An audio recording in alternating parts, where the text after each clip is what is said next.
नमस्कार दोस्तों, मैं अंकुर उपाध्याय स्वागत करता हूं आप सभी का आपके अपने YouTube channel share market analysis में। दोस्तों, बाजार में एक अच्छी रिकवरी देखने को मिली है, आज बाउंस बैक देखने को मिला है, बट अभी थोड़ा सा वापस से डिप भी आ रही है।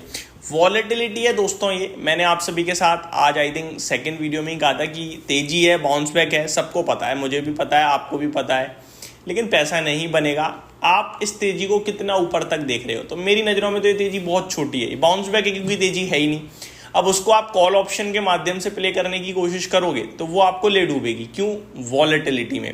अब अभी मैं देखूं तो 24,920 पे निफ्टी ट्रेड कर रहा है, ऊपर में 24,990 का हाई है। ये 70 पॉइंट्स में आपके तो स्टॉप लॉस की बैंड बच जाती और वापस से यहाँ से रिकवर हो जाएगा, वापस से तेजी हो जाएगा, तो आप कुछ भी नहीं कमा पाओगे, तब भी नहीं कमेगा, क्योंकि वॉलेटिलिटी समय एक साथ मूव आ रहे हैं। ये आपको समझना होगा कि ये मार्केट एक ऐसा मार्केट है, कुछ भी करोगे घाटा ले लोगे। इसलिए आपको करना क्या है? आपको करना है शांतिपूर्वक बैठना है, जो इन्वेस्टमेंट है उसको देखना है और 1 साल प्लस के व्यू के साथ टुकड़ों में अच्छी क्वालिटी के स्टॉक्स में पैसा लगाना है, तभी आप पैसा बना पाओगे। ये आपके लिए अपडेट हो गई अपने भारतीय बाजार की। थोड़ा सा मिड कैप और स्मॉल कैप का भी बताना चाहूंगा दोस्तों। थोड़ी देर पहले मिड कैप इंडेक्स लगभग 1.5% ऊपर था, अभी 1.1% ऊपर रह गया है। फॉर एग्जांपल, लगभग 58,285 का हाई था, अभी 57,960 पे आगे खड़ा हो गया। लगभग 300-310 पॉइंट्स के करीब की ऊपर से डिप आ गई है मिड कैप इंडेक्स में, तो थोड़ी सी गिरावट भी आते हुए दिख रही है हम सभी को। आगे बात करें दोस्तों, तो हरियाणा में कहीं ना कहीं बीजेपी जीतते हुए दिख रही है, तो ये थोड़े से संकेत अच्छे आ रहे हैं, आप ये कह सकते हो, क्योंकि सुबह तक देखा जाए तो कांग्रेस आगे चल रही थी, तो ये बाजार के लिए काफ़ी ज़्यादा इंपॉर्टेंट हो सकता है। हालांकि जम्मू एंड कश्मीर में कांग्रेस फुल फ्लेज लीडरशिप में आते हुए दिख रही है।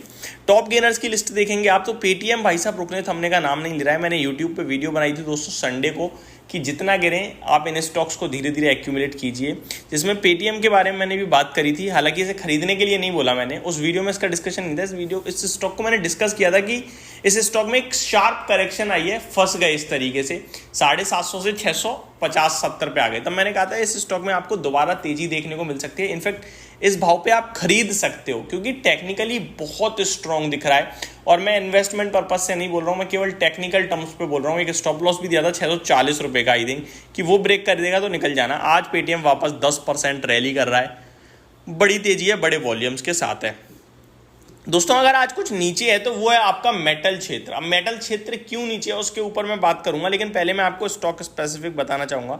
मेटल्स लगभग 1.25% नीचे दिख रहे हैं मेटल सेक्टर आपको, जहां पे आप अगर नोटिस करें तो एनएमडीसी 4% नीचे है, अगर टाटा स्टील की बात करूं तो 3% नीचे है।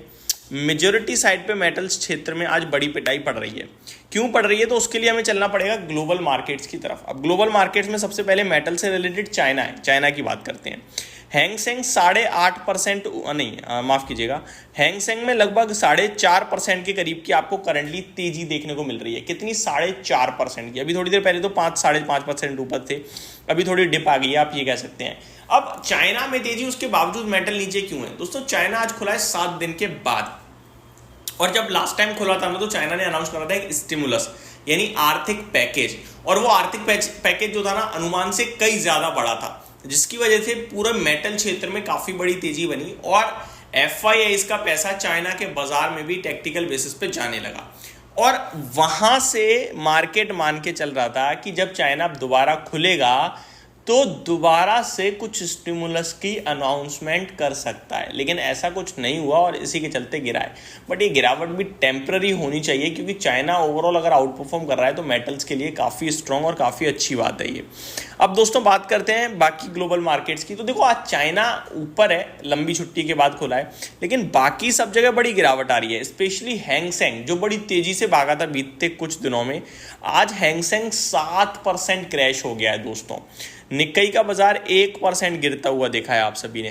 कॉस्पी 0.6% डाउन है, ताइवान 0.4% डाउन है। तो ओवरऑल देखो तो बहुत बड़ी गिरावट मैं कहूँगा कि ब्रॉड ग्लोबल लेवल में एशिया में बड़ी गिरावट आते हुए दिख रही है। और रीज़न एक ही है दोस्तों, मेरे को लगता है पैसा इन सबसे निकल रहा है और एशिया में चाइना में जा रहा है। और चाइना में जाने की वजह से चाइना के बाजार तो अच्छे हैं, लेकिन ग्लोबल लेवल पे सब कुछ नेगेटिव हो रहा है।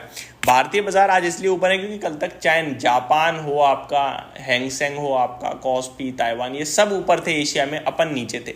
लेकिन अब क्या हुआ है, अपन थोड़ा सा आज बाउंस बैक मार रहे हैं, बाकी सब में प्रॉफिट बुकिंग आ रही है। तो ये बाउंस बैक है और एक क्लियर कट बाउंस बैक है। आप ग्लोबल लेवल पे संकेत ले लो या एक ही तरफा व्यू चल रहा है कि बिकवाली हो रही है भारतीय बाजार में और खरीदारी जा रही है चाइना के मार्केट में, और ये ट्रेडिंग पर्पज से है, कोई इन्वेस्टमेंट पर्पज से नहीं है। उन्हें अभी शॉर्ट टर्म में अच्छा लग रहा है चाइना, इसलिए लॉन्ग टर्म में भारत ही उन्हें पसंद आएगा, ऐसा मार्केट के एनालिस्ट कह रहे हैं, और पैसा वापस से भारत में आएगा।